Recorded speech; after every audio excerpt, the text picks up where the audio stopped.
భారతదేశంలోని అన్ని గ్రామాల్లో అత్యధికంగా ఎవరి అయిన విగ్రహాలు ఉన్నాయి అని అంటే అవి డాక్టర్ బిఆర్ అంబేద్కర్ విగ్రహాలు.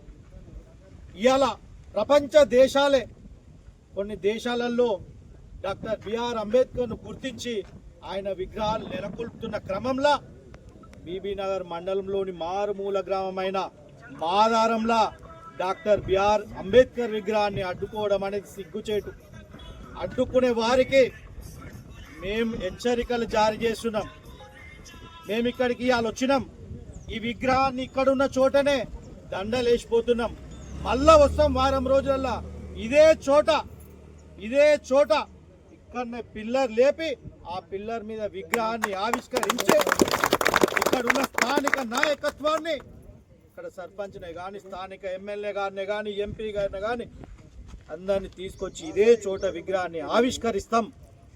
మీ దమ్మున్నది మీకు ఏదైనా శాతం అయితే చేసుకోండి. బరాబర్ ఇక్కడ పెడుతున్నాం. విగ్రహాలను అడ్డుకునే సంస్కృతి బంద్ చేయండి. మతోన్మాద పిచ్చిలల్ల పడి డాక్టర్ బిఆర్ అంబేద్కర్ ని కులానికి గనక అంటగడితే తస్మా జాగ్రత్త, ఏ ఒక్కరిని కూడా వదలం. మేము భారత రాజ్యాంగాన్ని రక్షించుకునే ఒక సైన్యంగా తయారవుతున్నాం. అటువంటిది విగ్రహాలను కూడా కాపాడుకునే బాధ్యత ప్రతి ఒక్క కులంలో ఉన్న యువకుల మీద ఉన్నది. మంచిగా చెప్తున్నాం, ఈ విగ్రహం అనేది ఇక్కడనే జరుగుతుంది, ఇక్కడనే నిర్మాణం జరుగుతుంది, ఇక్కడనే నిర్మిస్తున్నాం, ఇక్కడనే ఆవిష్కరిస్తున్నాం.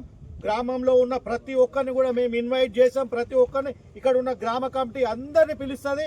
అందరు కూడా వచ్చి ఈ విగ్రహానికి దండలేసి అందరు కూడా ఆ సభను సక్సెస్ చేయాలని చెప్పి మనస్ఫూర్తి కోరుకుంటున్నాం. ఇంకొకసారి ఈ విగ్రహం జోలికి వస్తే మాత్రం ఎవరిని కూడా వదిలిపెట్టే ముచ్చట్లేదు. ఎందుకంటే మేము సర్పంచ్ తోటి మాట్లాడినాం, సెక్రటరీ తోటి మాట్లాడినాం, ఉప సర్పంచ్ తోటి మాట్లాడుతున్నాం, అందరితో మాట్లాడినాం. ఎవరికి లేని అభ్యంతరం ఎవరో పిచ్చినా కొడుకులకు ఉందని తెలిసిందే. మీ పేర్లు బయటకు వచ్చిన రోజు మిమ్మల్ని వదిలిపెట్టాం మేము. ఎందుకంటే మీరు మాట్లాడిన మాటలు రికార్డు ప్రకారంగా కూడా ఉన్నాయి. ఇప్పుడే మా మిత్రుడు చెప్పిండు మేము పోలీసు వాళ్ళని కూడా మాట్లాడినామని. మేము ఇక్కడ పోలీసు వాళ్ళ మీద కేసులు చేయమని డిమాండ్ చేస్తలేం. విగ్రహం ఎక్కడైతే మేము శంకుస్థాపన చేసినామో అక్కడనే విగ్రహం ఉండాలని చెప్తున్నాం. అదే కనుక జరగకపోతే వాళ్ళ మీద ఎలాంటి కేసులు పెట్టాలో, ఎలాంటి కేసులు చేయగలుగుతామో అంబేద్కర్ వాదులుగా మేము నిరూపిస్తాం. కాబట్టి తస్మాత్ జాగ్రత్త. అలాంటి మహనీయుని విగ్రహాన్ని కదిలించడం అనేటువంటిది సాధ్యం కాదు. నిలబెట్టిరు, దీన్ని కదిలించి చూస్తే ఏం జరుగుతుందో మీకు తెలుస్తుంది.